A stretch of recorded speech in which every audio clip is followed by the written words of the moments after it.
നമുക്ക് എല്ലാവർക്കും ഒരുപാട് ഇഷ്ടമുള്ള ഒരുപാട് തവണ നമ്മളിവിടെ സംസാരിച്ചിട്ടുണ്ട്. എനിക്കൊന്നും കാണാനുള്ള ഭാഗ്യം പോലും ഉണ്ടായിട്ടില്ല. പക്ഷെ എപ്പോഴും പറഞ്ഞു കേട്ടിട്ടുള്ളത് എപ്പോഴും ചിരിച്ചോണ്ട് മാത്രമാണ് ഇരിക്കുക. എപ്പോഴും ഒരു സ്മൈലിംഗ് ഫേസ് ആയിരിക്കും. നമ്മുടെ സ്വന്തം ജാനകി അമ്മയുടെ ബർത്ത്ഡേ ആണ് ഇന്ന്. Happy birthday. അപ്പൊ ഞാൻ നേരത്തെ പറഞ്ഞ പോലെ ഞങ്ങളെക്കാൾ കൂടുതൽ ജാനകിയമ്മയെ കുറിച്ച് പറഞ്ഞു തരാൻ പറ്റുന്നത് നിങ്ങൾക്കാണ്. M G sir, living legend. കാരണം അന്യദേശക്കാരിയായിട്ടുള്ള അമ്മ മലയാളം പാടുന്ന കേട്ട് കഴിഞ്ഞാൽ മലയാളം സ്ഫുടത, അക്ഷരസ്ഫുടത മലയാളികൾക്ക് പോലും ഇല്ല. അതാണ് ഏറ്റവും വലിയൊരു അഭിമാനിക്കാൻ പറ്റുന്നൊരു പോയിന്റ്.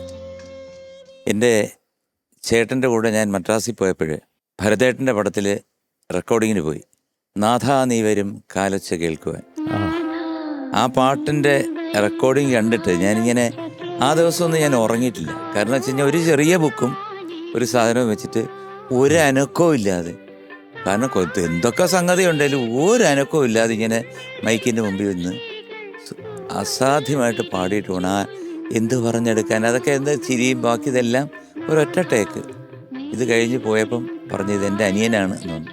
ഞാൻ നമസ്കാരം പറഞ്ഞു. പിൽക്കാലത്ത് എനിക്ക് രതിപതിയായി ഞാനരികിൽ ഋതുമതിയായി മലനിരകൾ തരരാരി, അങ്ങനെ ഒരു പാട്ട് അമ്മയുടെ കൂടെ പാടാൻ സാധിച്ചു. പിന്നെ ഒരു 2 ഗാനമേളയ്ക്കും എനിക്ക് കൂടെ പാടാൻ പറ്റി. ഇത്രയൊക്കെ മതി. കാരണം ഞാൻ കൂടുതലൊന്നും ആഗ്രഹിക്കുന്നില്ല. ജീവിതത്തിൽ ആയല്ലോ, കൂടെ പാടിയിട്ടുണ്ടോ എന്ന് ചോദിച്ചാൽ ഉണ്ടെന്ന് പറയാമല്ലോ. അമ്മയ്ക്ക് ദീർഘായുസ് നൽകട്ടെ. എൻ്റെ മനസ്സിൽ നിന്ന് എൻ്റെ എല്ലാം ആയ ജാനകി അമ്മയ്ക്ക് 1000 ജന്മദിന ആശംസകൾ. ശരത് സർ. പാറു, എനിക്ക് കിട്ടിയൊരു ഭാഗ്യം എന്ന് പറഞ്ഞാൽ ഇങ്ങനെ ഒരു ലെജൻഡിനെ കൊണ്ട് ഒരു 10 പാട്ടോളം പാടിക്കാൻ പറ്റി എനിക്ക്. അതെല്ലാം ആൽബങ്ങളായിപ്പോയി. ഫിലിമിൽ പാടിക്കാനും പറ്റിയില്ല അമ്മയെ കൊണ്ട്.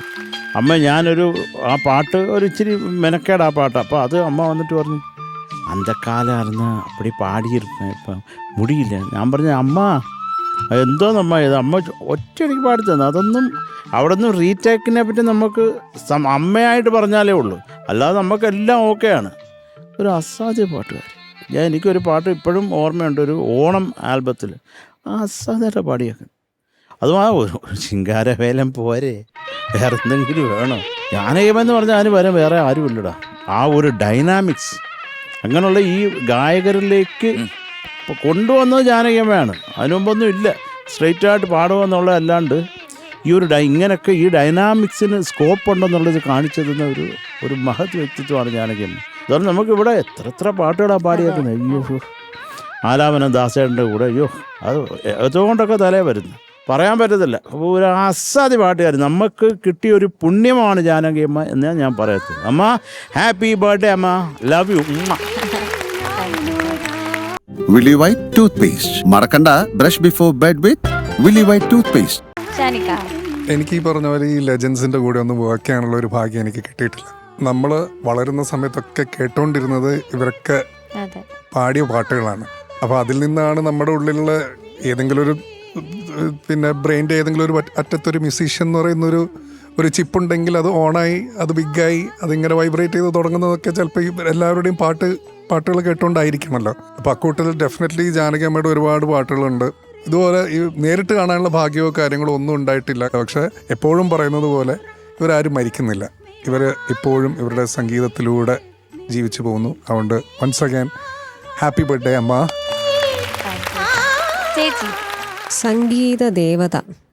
ശരിക്കും ജാനകി അമ്മയുടെ പാട്ടുകളെ കുറിച്ച് പറയുമ്പോൾ അത്രേ മനസ്സിലേക്ക് വരുന്നുള്ളൂ.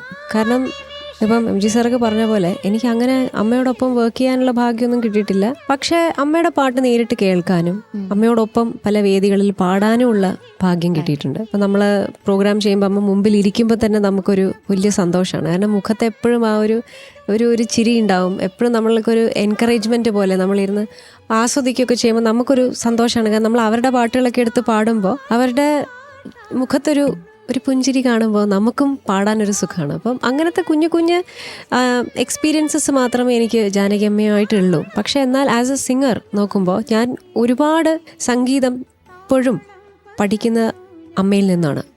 കാരണം അമ്മയുടെ എക്സ്പ്രഷൻസ്, അമ്മ പാടുന്ന രീതി, അമ്മ വാക്കുകൾ ഉച്ചരിക്കുന്നത്, അമ്മയുടെ പല കാര്യങ്ങളും ഉണ്ട്. നമുക്ക് അമ്മയിൽ നിന്നും, അമ്മ ഒരു ടെക്സ്റ്റ് ബുക്ക് പോലെയാണ്, നമുക്ക് ഒരുപാട് പഠിക്കാനുണ്ട്. അപ്പോൾ ഏറ്റവും കൂടുതൽ എക്സ്പ്രഷൻസ് ഇപ്പം കണ്ടിട്ടുണ്ടെങ്കിൽ തന്നെ എന്ത് തരം പാട്ടും അമ്മ വെറുതെ ഇങ്ങനെ നിന്നിട്ട് ലൈവ് ഷോസ് എത്രയോ റെക്കോർഡിങ്സ് വന്നിട്ടുണ്ട് അമ്മയുടെ.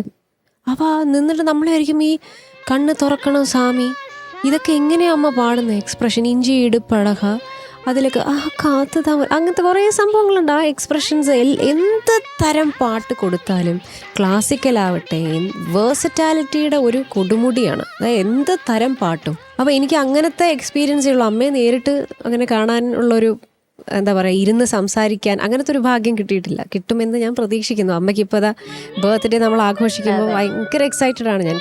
അമ്മയ്ക്ക് ഒരായൂർ ആരോഗ്യ സൗഖ്യം ഞാൻ നേരുന്നു. ഹാപ്പി ബർത്ത്ഡേ അമ്മ, we love you a lot. എന്തായാലും അമ്മയുടെ ബർത്ത്ഡേ ആണ്. ചേച്ചി ഒരു 2 ലൈൻസ് അമ്മയ്ക്ക് വേണ്ടി ഒന്ന് ഡെഡിക്കേറ്റ്. എനിക്ക് തോന്നുന്നു എന്നെ പോലെ തന്നെ ശരത് സാറും MG സാറും ഒക്കെ അമ്മയുടെ ആരാധകരാണ്. അപ്പോൾ നമ്മൾ എല്ലാവരും ചേർന്നിട്ട് അമ്മയ്ക്ക് ഒരു ട്രിബ്യൂട്ട് കൊടുക്കാം.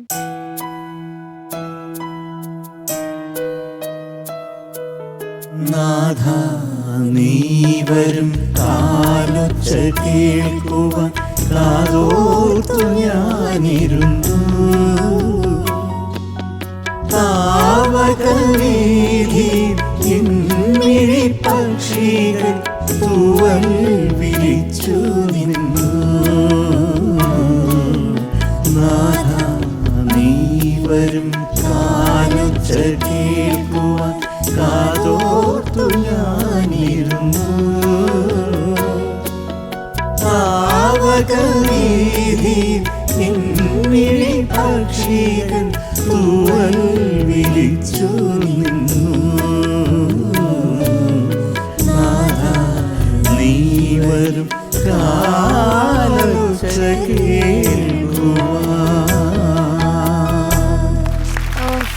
താങ്ക് എന്താ യു. പാട്ട്. So